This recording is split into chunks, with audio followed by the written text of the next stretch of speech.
বাংলাদেশের সাম্প্রতিক অশান্তিতে নৃশংসতার সব মাত্রা ছাড়িয়ে গিয়েছিল দীপু দাসকে খুনের ঘটনা। দীপু দাসকে যেভাবে খুন করা হয়েছিল তা দেখে চমকে উঠেছে গোটা বিশ্ব। যে ভিডিও দেখা গেছে এবং আরেকটা ভিডিও এখন সামনে এসেছে যেখানে দেখা যাচ্ছে খুনের ঠিক আগে কি হয়েছিল। বাংলাদেশের নৃশংসতার আরো এক ভিডিও।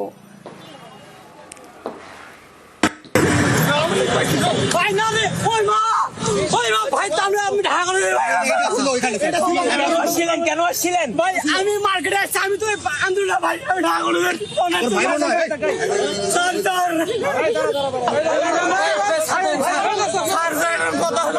আমি দেখাচ্ছি স্যার, এটা কোনো কথা মারছে ভাই। ডিসি মাসে আসলে আমাকে মারি ফেলতো, উনি আসে হোয়াটসঅ্যাপ করছে। হলে যাবো না হাসপাতালে যাবো।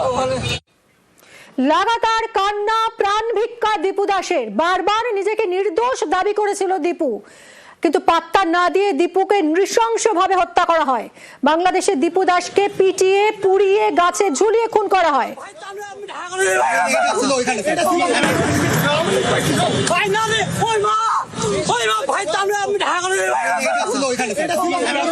কেন আসছিলেন ভাই? আমি মার্কেটে আসছি, আমি তো আন্দোলন ভাই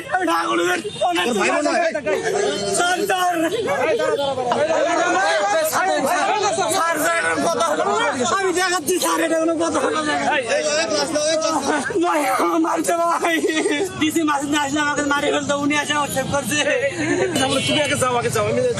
হলে যাবো না হাসপাতালে যাবো।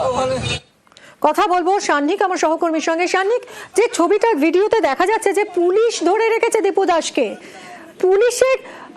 পুলিশের কাছে কাতর আরতি জানাচ্ছে, প্রাণ ভিক্ষা চাইছে এই দীপু দাস, তারপরেও এইরকম একটা নৃশংস ঘটনা ঘটলো। কি করে এটা হলো? পর থেকে বাংলাদেশের তরফে, বাংলাদেশের বিদেশ মন্ত্রকের তরফে যে বিবৃতিগুলি দেয়া হয়েছে তাতে বারংবার তারা এই ঘটনা থেকে দায় এড়াতে চেয়েছে, সেই বিষয়টা স্পষ্ট।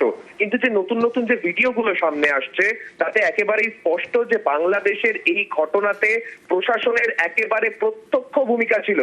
শুধুমাত্র এই ঘটনার পরে যারা এর সঙ্গে জড়িত তাদের ব্যবস্থা গ্রহণই নয়, ঘটনাটাকে আটকানোর ক্ষেত্রে পুলিশের একটা বড় ভূমিকা থাকতে পারতো, যেটা একেবারেই করতে ব্যর্থ হয়েছে পুলিশ। কেননা এর আগেও আমরা দেখেছি বাংলাদেশের তরফে র্যাবের কর্তারা তারা জানিয়েছেন যে এই ঘটনার সময় যেখানে এই দীপু চন্দ্র দাস কাজ করতো সেখানকার ফ্লোর ইনচার্জ তাকে এই উন্মত্ত জনতার হাতে তুলে দেয়। কিন্তু যে ছবি সামনে আসছে সেখানে দেখা যাচ্ছে যে পুলিশ আধিকারিকরা রয়েছেন সেখানে, তাদের কাছে প্রাণ ভিক্ষা চাইছে এই যুবক, তারপরেও তাকে উন্মত্ত জনতার হাতে কার্যত তুলে দেয়া হচ্ছে।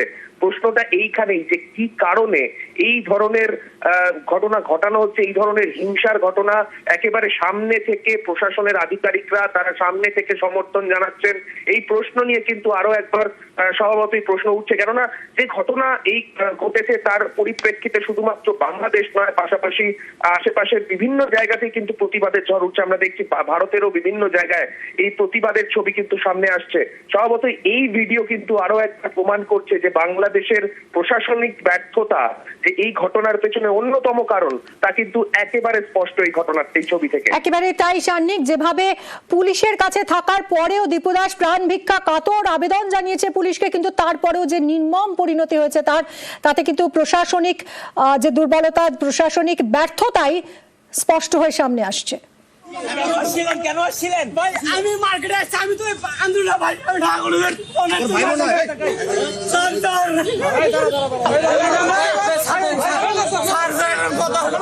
আমি দেখাচ্ছি স্যার, এটা কোনো কথা মারছে ভাই। ডিসি মাসে আসলে আমাকে মারি ফেলতো, উনি আসে হোয়াটসঅ্যাপ করছে। হলে যাবো না হাসপাতালে যাবো।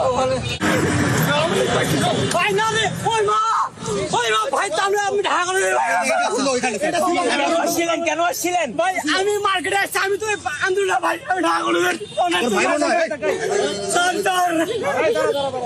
ভিডিওটা দেখছেন দীপু দাসকে খুনের ঠিক আগের ভিডিও, বাংলাদেশের নৃশংসতার আরো এক ভিডিও।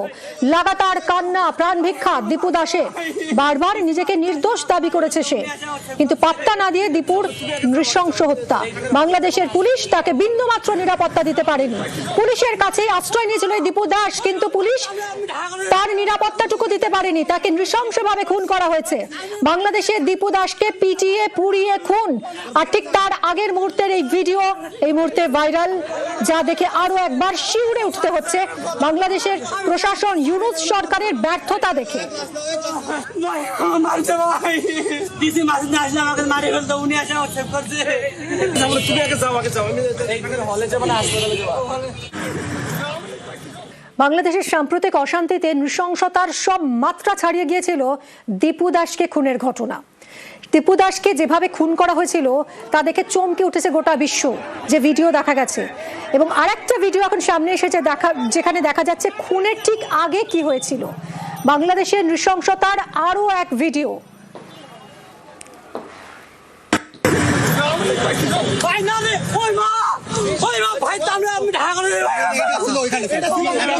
কেন আসছিলেন ভাই? আমি মার্কেটে আসছি, আমি তো আন্দোলন ভাই, আমি ঢাকা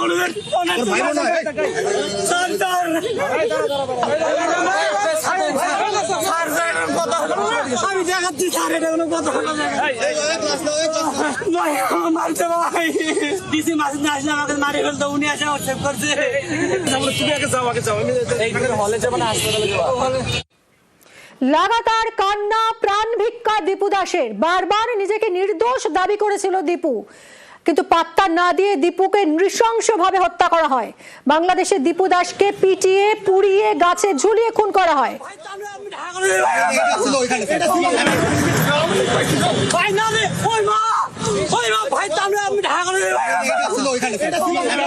কেন আসছিলেন ভাই? আমি মার্কেটে আসছি, আমি তো আন্দোলন ভাই, আমি ঢাকা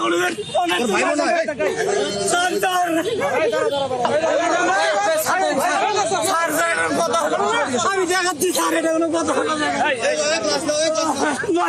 মারছে ভাই, ডিসি মাসুদ আসলে আমাকে মারি ফেলতো, উনি আসে হচ্ছে করছে।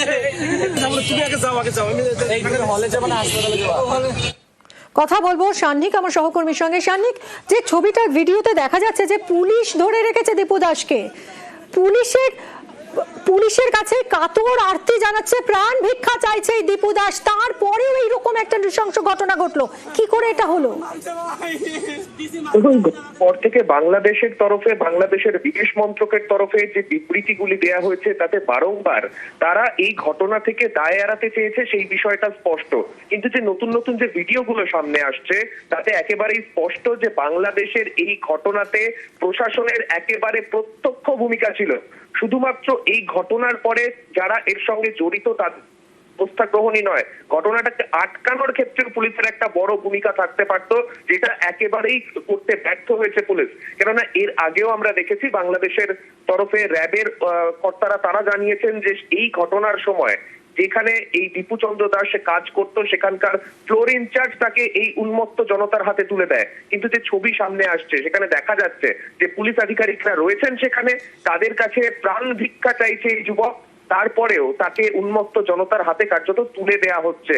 প্রশ্নটা এইখানেই যে কি কারণে এই ধরনের ঘটনা ঘটানো হচ্ছে, এই ধরনের হিংসার ঘটনা একেবারে সামনে থেকে প্রশাসনের আধিকারিকরা তারা সামনে থেকে সমর্থন জানাচ্ছেন, এই প্রশ্ন নিয়ে কিন্তু আরো একবার স্বভাবতই প্রশ্ন উঠছে। কেননা যে ঘটনা এই ঘটেছে তার পরিপ্রেক্ষিতে শুধুমাত্র বাংলাদেশ নয়, পাশাপাশি আশেপাশের বিভিন্ন জায়গাতেই কিন্তু প্রতিবাদের ঝড় উঠছে। আমরা দেখছি ভারতেরও বিভিন্ন জায়গায় এই প্রতিবাদের ছবি কিন্তু সামনে আসছে।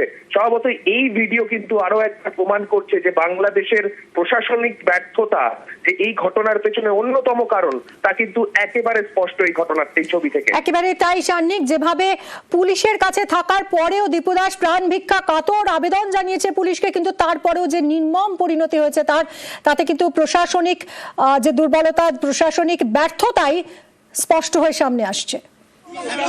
কেন আসছিলেন ভাই? আমি মার্কেটে আসছি, আমি তো আন্দোলন ভাই, আমি ঢাকা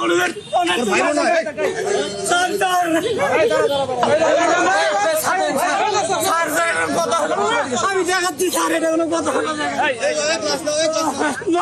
মারছে ভাই, ডিসি মাসুদ আসলে আমাকে মারি ফেলতো, উনি আসে হচ্ছে করছে। তুমি আগে যাও, আগে যাও, আমি হলে যাবো না, হাসপাতালে যাবো। ওই ভাই তো আমরা আমি ঢাকা করে কেন আসছিলেন ভাই? আমি মার্কেটে আসছি, আমি তো আন্দোলন ভাই, আমি ঢাকা করে ভিডিওটা দেখছেন দীপু দাসকে খুনের ঠিক আগের ভিডিও, বাংলাদেশের নৃশংসতার আরো এক ভিডিও। লাগাতার কান্না, প্রাণ ভিক্ষা দীপু দাসের, বারবার নিজেকে নির্দোষ দাবি করেছে সে, কিন্তু পাত্তা না দিয়ে দীপুর নৃশংস হত্যা। বাংলাদেশের পুলিশ তাকে বিন্দুমাত্র নিরাপত্তা দিতে পারেনি। পুলিশের কাছে আশ্রয় নিয়েছিল এই দীপু দাস, কিন্তু পুলিশ তার নিরাপত্তাটুকু দিতে পারেনি। তাকে নৃশংসভাবে খুন করা হয়েছে। বাংলাদেশের দীপু দাসকে পিটিয়ে পুড়িয়ে খুন। আর ঠিক তার আগের মুহূর্তের এই ভিডিও এই মুহূর্তে ভাইরাল, যা দেখে আরো একবার শিউরে উঠতে হচ্ছে বাংলাদেশের প্রশাসন, ইউনূস সরকারের ব্যর্থতা দেখে। মারছে ভাই, ডিসি মাসুদ না আসলে আমাকে মারি ফেলতো, উনি আসে সেভ করছে। তুমি আগে যাও, আমি হলে যাবো না, হাসপাতালে যাবো।